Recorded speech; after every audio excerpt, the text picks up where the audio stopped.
kg capacity. Monoammonium phosphate powder ಇರ್ತದೆ.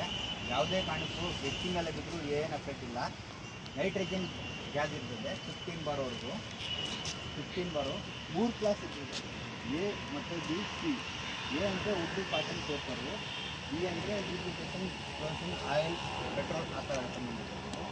C ಅಂದರೆ electric fire service, electric. ಅದು 3 class ಕೊಟ್ಟಿರ್ತಾರೆ ಇದನ್ನಾಗ ಆಲ್ರೆಡಿ. ಪ್ರೆಷರ್ ಮಾಡೋಕ್ಕೆ ಮುಂಚೆ, ಆಪ್ರೇಟ್ ಮಾಡೋಕ್ಕೆ ಮುಂಚೆ 1 ಮೀಟ್ರ್ ಹಿಂದೆ ಇರಬೇಕು ನಾವು. 1 ಮೀಟ್ರ್ ಹಿಂದೆ ಇರಬೇಕು. ಡಿಸ್ಟೆನ್ಸ್ ನೋಡಬೇಕು ಯಾವ ಥರ ಇದೆ ಅಂತ. ಇವಾಗ ಬೆಂಕಿ ಇದೆ, ಗಾಳಿ ಇಲ್ಲ. ಗಾಳಿ ಬಂದರೆ ಏನು ಆಪೋಸಿಟ್ ಬಂತು, ಅದಕ್ಕೆ ಆಪೋಸಿಟ್ ಇಟ್ಕೊಂಡು ಪೈಪ್ನ ಇಲ್ಲಿ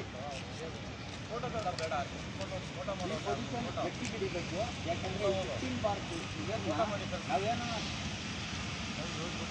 ಬಿಟ್ಟರೆ ನಮಗೆ ಹೊಡಿತಾರೆ. ಒಂದು 2 ಫೋಟೋ ಹೊಡ್ತಾ ಮಾಡುವಾಗ ಒಂದು 2 ಫೋಟೋ ಗಟ್ಟಿ ಹಿಡಿಬೇಕು.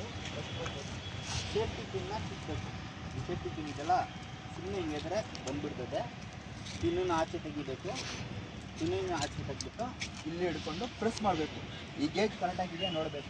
ಫಸ್ಟ್ ಗೇಜ್ ಕರೆಕ್ಟಾಗಿದ್ದರೆ ಸೆಂಟ್ರಿಗೆ ವರ್ಕಿಂಗ್ ಕಂಡೀಷನ್ ಇರ್ತದೆ. ಪ್ರೆಷರ್ ಏನೋ ಡೌನ್ ಇದ್ದರೆ ವರ್ಕಿಂಗ್ ಕಂಡೀಷನ್ ಇರೋಲ್ಲ. ಪೌಡ್ರ್ ಹಂಗೆ ಇರ್ತದೆ, ನೈಟ್ರೋಜನ್ ಗ್ಯಾಸ್ ಇರೋಲ್ಲ ಇದ್ರೊಳಗಡೆ. ಅದಕ್ಕೆ 1 ವರ್ಷಕ್ಕೆ ಒಂದ್ಸಲ ರಿಫಿಲ್ ಮಾಡೋಕ್ಕೆ ಕೊಟ್ಟಿರ್ತಾರೆ. ಯಾಕೆಂದರೆ ಪೌಡ್ರು ಸಿಮೆಂಟ್ ಥರ, ಸಿಮೆಂಟ್ ಯಾವ ಥರ ಗಟ್ಟಿ ಆಗುತ್ತೆ ಅದೇ ಥರ ಈ ಪೌಡ್ರೂ ಗಟ್ಟಿ ಆಗ್ತಿರ್ತದೆ. ಅದಕ್ಕೆ 1 ವರ್ಷಕ್ಕೆ ಒಂದ್ಸಲ ಸರ್ವಿಸಿಂಗ್ ರಿಫಿಲಿಂಗ್ ಕೊಟ್ಟಿರ್ತಾರೆ. ಅದಕ್ಕೆ ಈ ಪೌಡ್ರನ್ನ 15 ಬಾರ್ನ ನೈಟ್ರೋಜನ್ ಪೌಡ್ರನ್ನ ಒಳಗಡೆ ಹಾಕಿ ಏನು ಮುಂಚೆ ಪ್ರೆಸ್ ಮಾಡೋಕ್ಕೆ ಈ ಕಾಲಿದೆಲ್ಲ ಈ ಕಾಲು ಹಾಕಿ ಈ ಕಾಲು ಹಾಕಿ ಇದು ಸ್ಟ್ರೈಟ್ ಹಾಕ್ಕೊಂಡು ಪ್ರೆಸ್ ಮಾಡಿದ್ರೆ ಒಂದೊಂದು ಸಲ ಏನಾಗುತ್ತೆ, ಈ ಪ್ರೆಷರ್ ಒಂದೇ ಸಲ ಪೌಡ್ರ್ ಗಟ್ಟಿ ಆಗುವಾಗ ಈ ಸಿಲಿಂಡ್ರನ್ನ ಹಿಂದಕ್ಕೆ ತೊಳ್ತದೆ. ನಮಗೆ ಕೈನಾಗಿ ಹಿಡಿಯೋಕ್ಕಾಗಲ್ಲ. ಅದಕ್ಕೆ ಗ್ರಿಪ್ ಹಿಡ್ಕೊಂಡು ಪ್ರೆಸ್ ಮಾಡಬೇಕು. ಪ್ರೆಸ್ ಮಾಡೋಕ್ಕೆ ಮುಂಚೆ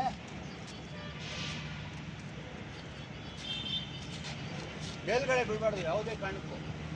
ಉಡ್ಡು ಕಾಟನ್ ಇದ್ರೆ ಏನಾಗುತ್ತೆ ಗೊತ್ತಾ, ಇವಾಗ ನಾವು ಮೇಲ್ಗಡೆ ಬಿಟ್ಟರೆ ಇದನ್ನ ಇನ್ನೊಂದು ಕಡೆಗೆ ಹೋಗುತ್ತೆ. ಮೇಲ್ಗಡೆಯಿಂದ ಕೆಳಗಡೆ ಇದೆ ನೋಡಿ, ಸಿಂಪಲ್ ಆಗಿ ಇದೆ ಹೇಗಿದೆ. ಅದೇ ನಾವು ಫೋರ್ಸಾಗಿ ಜೋರಾಗಿ ಪ್ರೆಸ್ ಮಾಡಿದ್ರೆ ಅಂದ್ಕೊಳ್ಳಿ, ಅದೇನಾಗುತ್ತೆ ಗೊತ್ತಾ, ಇದು ಕಾಟನ್ ಇದೆಲ್ಲ ಉಡ್ಡು ಕಾಟನ್ ಏನೋ ಇದ್ದರೆ ಇನ್ನೊಂದು ಕಡೆಗೆ ಹೋಗುತ್ತೆ, ಇನ್ನೊಂದು ಗದಕ್ಕೆ ಹೋಗುತ್ತೆ. ಇದು ಕಾರ್ಬನ್ ಡೈಆಕ್ಸೈಡ್. ಯಾವುದೇ ಕಾರಣಕ್ಕೂ ಉಡ್ಡು ಕಾಟನ್ ಯೂಸ್ ಮಾಡೋಂಗಿಲ್ಲ. ಇದು 250 ಪ್ರೆಷರ್ ಇರ್ತದೆ. ಕಾರ್ಬನ್ ಡೈಆಕ್ಸೈಡ್ ಇದು 2 ಕ್ಲಾಸ್ ಮಾತ್ರ. ಆಯಿಲ್, ಡೀಸೆಲ್ ಆ ಥರ ಸಂಬಂಧಪಟ್ಟಿದ್ದು ಯೂಸ್ ಮಾಡ್ಬೋದು. ಎಲೆಕ್ಟ್ರಿಕ್ ಫೈರ್ ಯೂಸ್ ಮಾಡ್ಬೋದು. ಉಡ್ಡು ಕಾಟನ್ ಯೂಸ್ ಮಾಡೋಂಗಿಲ್ಲ. ಆಪ್ರೇಟ್ ಮಾಡೋಕ್ಕೆ ಮುಂಚೆ ಇದೆಲ್ಲ ಪೊಸಿಷನ್ನು ಈಗ ಕರೆಕ್ಟಾಗಿ ಹಿಡ್ಕೊಬೇಕು. ಈ ಕಾಲಿದೆಲ್ಲ ಈ ಕಾಲು